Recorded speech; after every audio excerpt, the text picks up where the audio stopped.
যাহাদের জ্ঞানের চক্ষু অন্ধ, তাহারাই কেবল সীমা লঙ্ঘন করিয়া থাকে। তাহারাই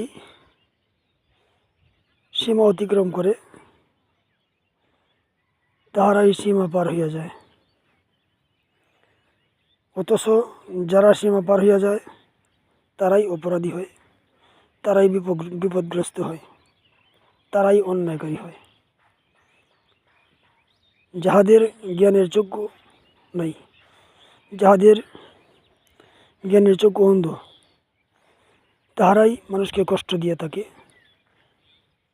তাহারাই মানুষের ক্ষতি করে, তাহারাই মানুষকে কষ্ট দিয়ে থাকে।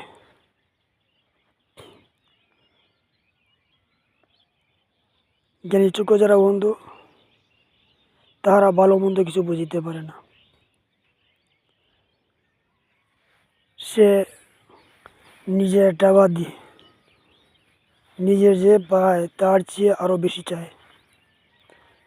মানুষের অনেক কিছু সে দখল করে,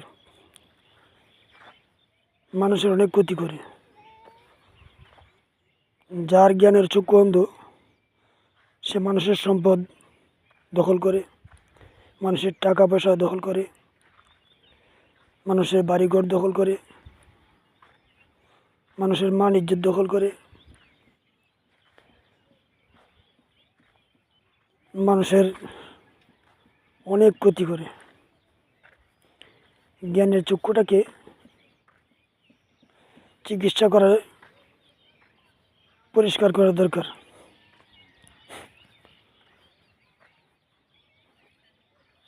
জ্ঞানের চক্ষু যদি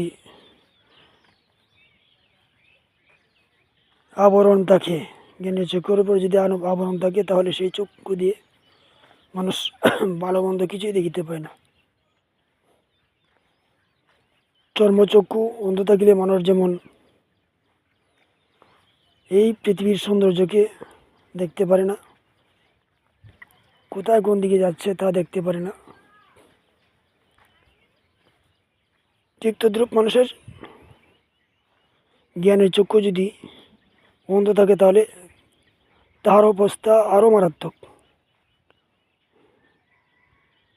তাই আমি বলবো, যারা